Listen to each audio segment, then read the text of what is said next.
Hola, buenas para todos y todas. Bueno, paso a grabarles esta clase, visto que nadie se pudo conectar. Quizás alguien vaya ingresando, pero bueno, me interesa que ya eh, empecemos y se van sumando. Esta clase va a ser subida a nuestro canal de YouTube. Bueno,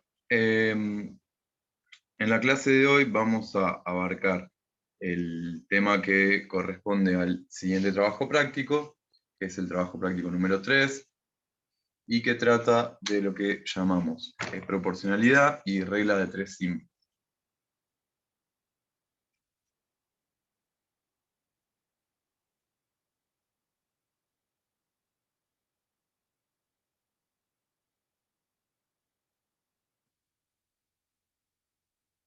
Bien, a continuación voy a enviarles un material que edité para ustedes, en donde hace referencia a estos temas.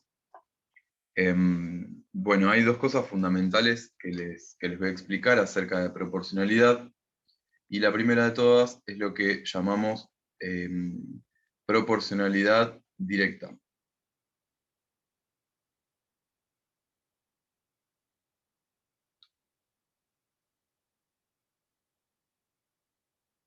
Bien, en la matemática nosotros hablamos de magnitudes,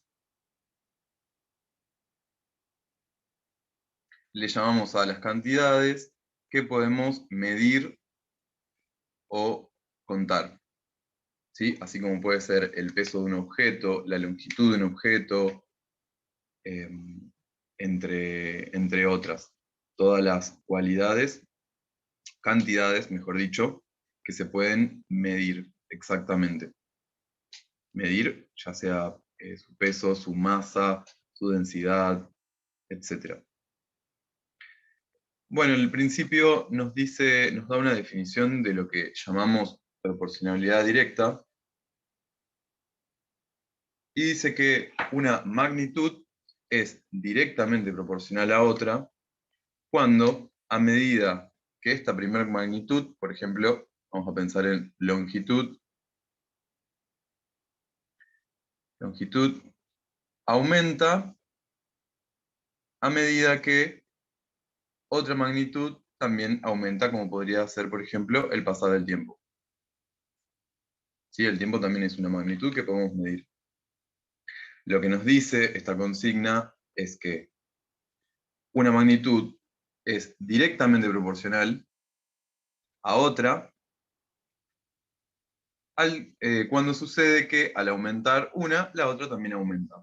¿Sí? Como por ejemplo, la longitud de las ramas de un árbol aumentan a medida que pasa el tiempo. ¿Sí? Mientras más tiempo pase, mientras más tiempo pase, mayor va a ser la longitud del árbol, por ejemplo. Bien, otro ejemplo que podríamos dar es, a medida que consumo más comida, obtengo mayor energía. Por ejemplo, mientras más comemos, más energía tenemos. Otra cosa que podemos decir, mientras más pedaleamos, más avanzamos. ¿Sí? Es decir, nosotros damos, por ejemplo, 50 vueltas al piñón de nuestra bici y sabemos que vamos a avanzar, por ejemplo, 10 metros. Si damos más vueltas con el piñón de nuestra bici, avanzamos más metros. ¿Sí? Esos son ejemplos de proporcionalidad directa. También hay otro tipo de proporcionalidad que se llama proporcionalidad inversa.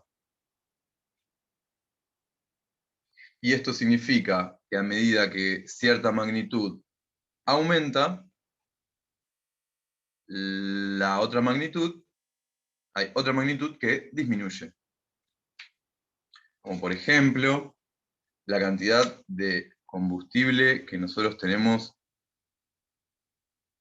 en el tanque de nuestro automóvil disminuye a medida que nos movemos en nuestro automóvil. ¿Sí? Aumenta la distancia que nosotros recorremos, disminuye la cantidad de combustible dentro de nuestro depósito.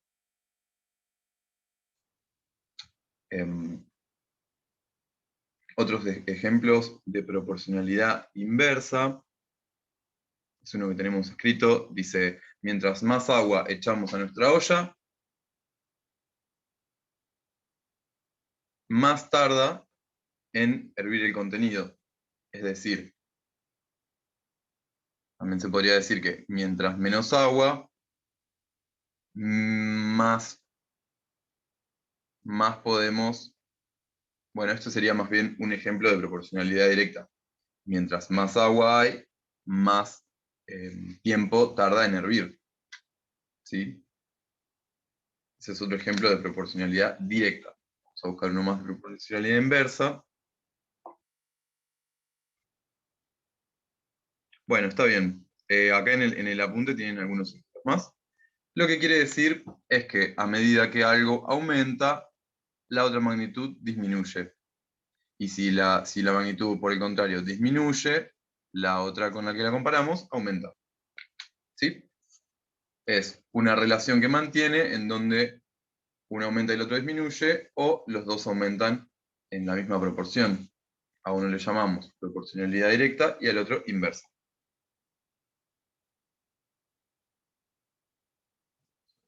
¿Alguien?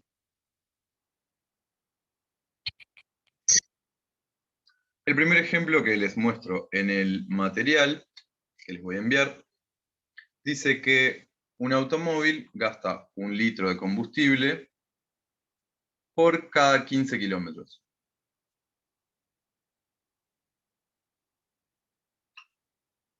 ¿Sí? Nuestros autos por lo general consumen más o menos eso. A medida que recorremos más kilómetros, gastamos más.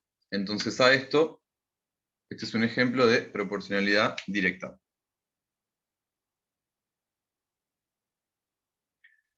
Bien.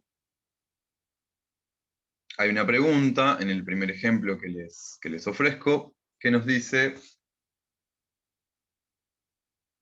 ¿cuántos litros de combustible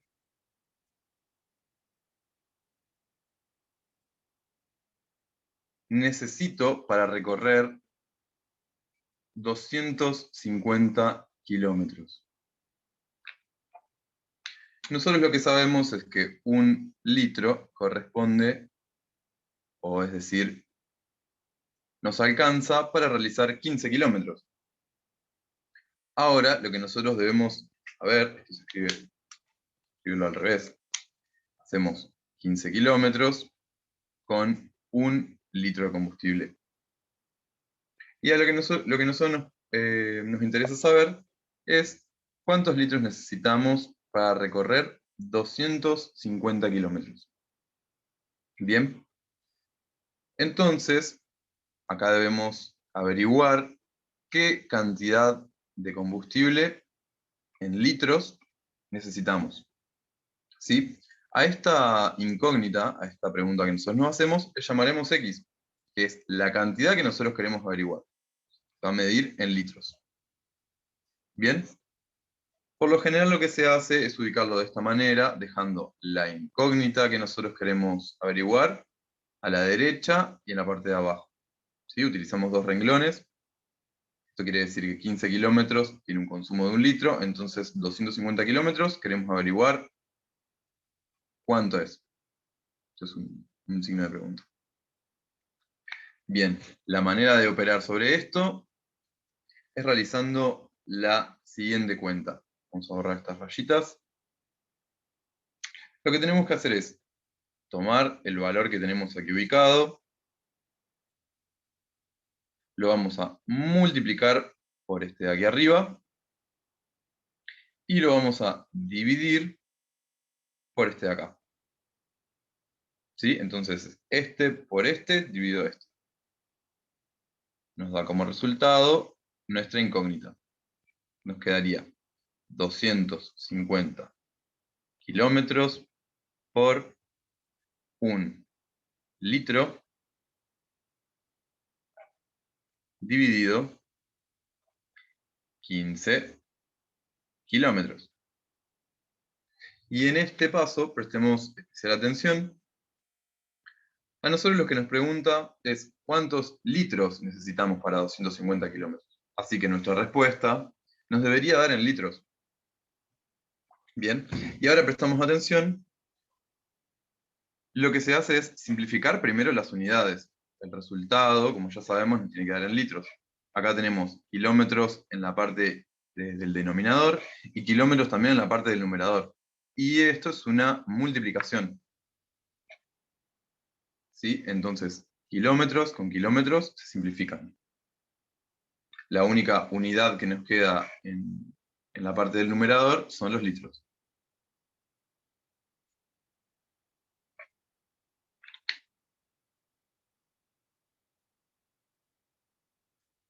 Bien, y ahora solamente nos queda hacer 250 por 1, que nos da 250, y dividirlo por 15.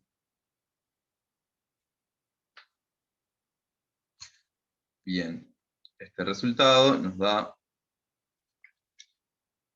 16,67 litros. Esto es la cantidad de combustible que nosotros necesitamos para recorrer 250 kilómetros. Vamos con el siguiente ejemplo.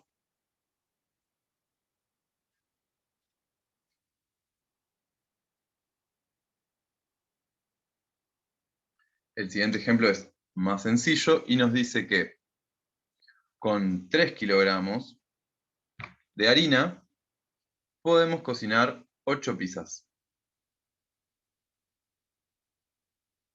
¿Sí? Ahora nos pregunta, ¿cuántas pizzas podemos hacer con 25 kilogramos? Presten atención que siempre en la elaboración del problema ponemos los kilogramos por encima de los kilogramos y las pizzas debajo de las pizzas. ¿Sí? Ya que la pregunta que nos hace es ¿cuántas pizzas podemos hacer con 25 kilogramos? Sabemos que esta X, nuestra incógnita, es la cantidad de pizzas. ¿Sí? Entonces siempre kilos con kilos, o litros con litros, o pizzas con pizzas. Siempre la misma unidad sobre la misma parte de la cuenta, una arriba de la otra. Bien. Y aquí operamos de la misma manera. Llamaremos X a nuestra incógnita y sabemos que tenemos que hacer este por este dividido este. Este por este y el resultado dividido este. Nos queda 25 kilogramos por 8 pizzas. Todo esto dividido 3 kilogramos. Nos va a suceder lo mismo que en el ejercicio anterior. Simplificamos las unidades.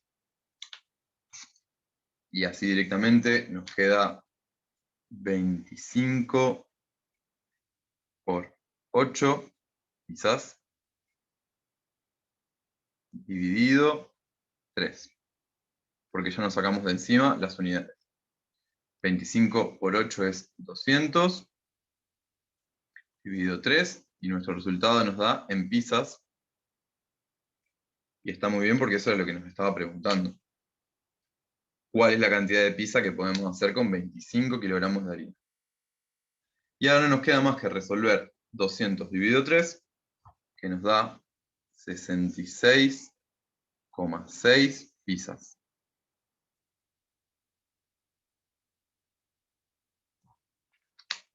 Es decir, casi 67, como dice el ejemplo. Bueno, con esta breve explicación pueden pasar a hacer todo lo que abarca el trabajo práctico número 3, que se llama regla de 3 simple.